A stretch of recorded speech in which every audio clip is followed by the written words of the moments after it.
राम राम दोस्तों, जय बाबा नीम करोली महाराज जी की। आशा है कि आपके ऊपर भी बाबा नीम करोली जी की बहुत ही कृपा होगी दोस्तों। तो दोस्तों, आज मैं आपको श्री मद वाल्मीकि रामायण का बालकांड का 10वां सर्ग इसका वर्णन करूंगा, इसे सुनाऊंगा। तो इस महाग्रंथ की कृपा का पात्र बने और इसे आगे भी शेयर करें। तो शुरू करते हैं दोस्तों, और अपने भाई के चैनल को सब्सक्राइब करें। आपका ही चैनल है, ये धार्मिक चैनल है। तो ये है श्रीमद् वाल्मीकि रामायण बालकांड 10वां सर्ग। अंग देश में ऋषि श्रृंग के आने तथा शांता के साथ विवाह होने का प्रसंग कुछ विस्तार के साथ वर्णन। राजा की आज्ञा पाकर उस समय सुमंत्र ने इस प्रकार कहना आरंभ किया। राजन, रोमपाद के मंत्रियों ने ऋषि श्रृंग को वहाँ से जिस प्रकार और जिस उपाय से बुलाया था वह सब मैं बता रहा हूँ। आप मंत्रियों सहित मेरी बात सुनिए। उस समय आत्मियों सहित पुरोहित ने राजा रोमपाद से कहा, महाराज, हम लोगों का एक उपाय है जिसे काम में लाने से किसी भी विघ्न बाधा के आने की संभावना नहीं है। ऋषि श्रृंग मुनि सदा वन में ही रहकर तपस्या और स्वाध्याय में लगे रहते हैं। वे स्त्रियों को पहचानते तक नहीं है और विषयों के सुख में भी सर्वथा अनभिज्ञ हैं। हम मनुष्यों के चित्त को मत डालने वाले मनोवांछित विषयों का प्रलोभन देकर उन्हें नगर में ले आएंगे। अतः इसलिए इसके लिए शीघ्र ही प्रयत्न किया जाए। यदि सुंदर आभूषणों से विभूषित मनोहर रूप वाली वेश्याएं वहाँ जाएं, तो वे भांति भांति के उपायों से उन्हें लुभाकर इस नगर में ले आएंगी। अतः इसके सत्कार पूर्वक भेजना चाहिए। यह सुनकर राजा ने पुरोहित को उत्तर दिया, बहुत अच्छा, आप लोग ऐसा ही करें। आज्ञा पाकर पुरोहित और मंत्रियों ने उस समय वैसी ही व्यवस्था की। तब नगर की मुख्य मुख्य वेश्याएं राजा के आदेश को सुनकर उस महान वन में गई और मुनि आश्रम से थोड़ी दूर पर ही ठहरकर उनके दर्शन का उद्योग करने लगी। मुनि कुमार ऋषि श्रृंग बड़े ही धीर स्वभाव के थे, सदा आश्रम में ही रहा करते थे तथा उन्हें सर्वदा अपने पिता के पास ही रहने में अधिक सुख मिलता था। अतः वे कभी आश्रम से बाहर नहीं निकलते थे। उन तपस्वी ऋषि कुमार ने जन्म से लेकर उस समय तक पहले कभी ना तो कोई स्त्री देखी थी और न ही पिता के सिवा किसी दूसरे पुरुष का ही दर्शन किया था। नगर या राष्ट्र के गांवों में उत्पन्न हुए दूसरे दूसरे प्राणियों को वे नहीं देख पाए थे। तदनंतर एक दिन विभांडक कुमार ऋषि श्रृंग अकस्मात घूमते फिरते उस स्थान पर चले आए जहाँ वे वेश्याएं ठहरी हुई थी। वहाँ उन्होंने उस सुंदर वनी तकाओं को देखा। उन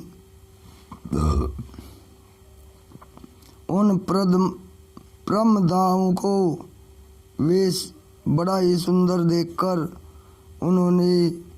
वे देखते ही रह गए। वे मीठे स्वर में गा रही थी। ऋषि कुमार को आया देख वे सभी उनके पास चली आई और इस प्रकार पूछने लगी,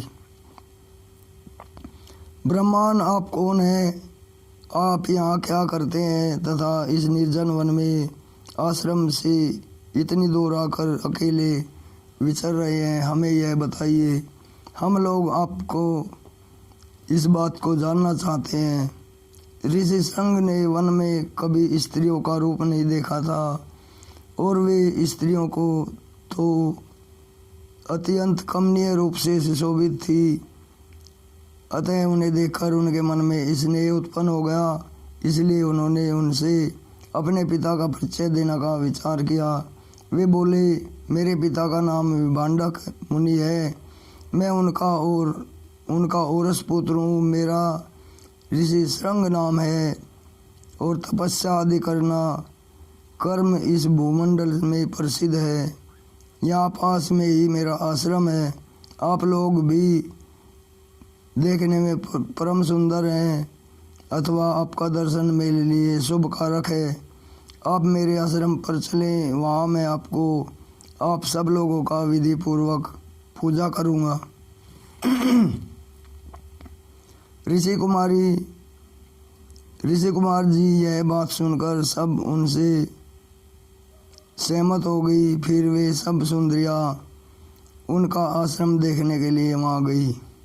वहाँ जाने पर ऋषि कुमार ने यह अर्घ्य है, यह पाद है तथा यह भोजन है, भोजन के लिए फल फूल प्रस्तुत हैं, ऐसा कहते हुए उन सब का विधिवत पूजन किया। ऋषि की पूजा स्वीकार करके वे सभी वहाँ से चलने की उत्सुक हुई और विभंडक मुनि के भय लग रहा था, इसलिए उन्होंने शीघ्र ही वहाँ से चले जाने का विचार किया। वे बोली, ब्रह्मांड, हमारे पास भी ये उत्तम उत्तम फल हैं, विप्रवर इन्हें ग्रहण कीजिए, आपका कल्याण हो। इन फलों को शीघ्र ही खा लीजिए, विलंब ना कीजिए। ऐसा कहकर उन सब में हर्ष में भरकर ऋषि का आलिंगन किया और उन्हें खाने योग्य भांति भांति के उत्तम पदार्थ तथा बहुत सी मिठाइयाँ दी। उनका स्वाद रसावादन करने के बाद उन तेजस्वी ऋषि ने समझा कि ये भी फल हैं, क्योंकि उस दिन से पहले उन्होंने कभी वैसे पदार्थ नहीं खाए थे। भला सदावन में रहने वाले के लिए वैसी वस्तुओं का स्वाद लेने का अवसर कहाँ मिलता है। तत्पश्चात उनके पिता विभंडक मुनि के डर से वे स्त्रियाँ व्रत और अनुष्ठान की बात बताकर उन ब्राह्मण से पूछकर उसी बहाने वहाँ से चली गई। उन सब के चले जाने पर कश्यप कुमार ब्राह्मण ऋषि श्रृंग मन ही मन व्याकुल हो उठे और बड़े दुख से इधर उधर टहलने लगे। तदनंतर दूसरे दिन फिर मन से उन्हीं का बार बार विचार आता रहा और उनका चिंतन करते हुए शक्तिशाली विभंडक कुमार श्रीमान श्रीअंग ऋषि उसी स्थान पर गए जहाँ पहले दिन उन्होंने वस्त्र और आभूषणों से सजी उन मनोहर रूप वाली वेश्याओं को देखा था। ब्राह्मण ऋषि श्रृंग के आते देख तुरंत ही उन वेश्याओं का हृदय प्रसन्नता से खिल उठा। वे सब के सब उनके पास जाकर उनसे इस प्रकार कहने लगी, सौम्य, आओ आज हमारे आश्रम पर चलो। यद्यपि यहाँ नाना प्रकार के फल फूल मिलते हैं, मूल बहुत मिलते हैं, तथापि वहाँ भी निश्चय ही इन सब का विशेष रूप से प्रबंध हो सकता है। उन सब के मनोहर वचन सुनकर ऋषि श्रृंग उनके साथ जाने को तैयार हो गए और वे स्त्रियां उन्हें अंग देश में ले गई। उन महात्मा ब्राह्मण के अंग देश में जाते ही इंद्र ने संपूर्ण जगत को प्रसन्न करते हुए सहसा पानी बरसाना आरंभ कर दिया। वर्षा से ही राजा को अनुमान हो गया कि वे तपस्वी ब्राह्मण कुमार आ गए हैं। फिर बड़ी विनय के साथ राजा ने उनकी अगवानी की और पृथ्वी पर मस्तक टेक कर उन्हें साष्टांग प्रणाम किया।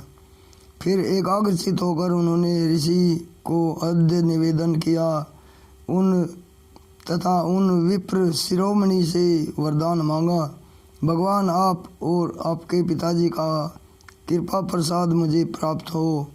ऐसा उन्होंने इसलिए किया कि कहीं कपटपूर्वक यहाँ तक लाए जाने का रहस्य जान लेने पर विप्रवर ऋषि श्रृंग अथवा विभंडक मुनि के मन में मेरे प्रति क्रोध न हो।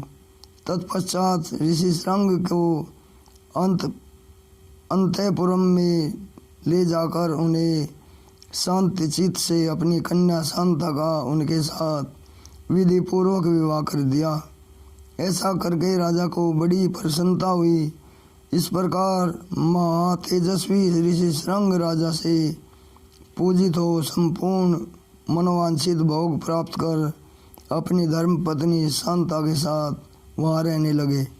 इस प्रकार श्री वाल्मीकि निर्मित आस रामायण आदि काव्य के बालकांड का 10वां सर्ग पूरा हुआ। तो दोस्तों, ये श्रीमद् वाल्मीकि रामायण का बालकांड का 10वां सर्ग। आपको इसकी पूरी धर्म लाभ मिले, पूरा रामायण की कृपा मिले। अब आज्ञा लेता हूँ दोस्तों, गलती हो तो क्षमा कर देना। राम राम। जय हनुमान बजरंग बली की, जय बाबा नीम करौली महाराज जी की।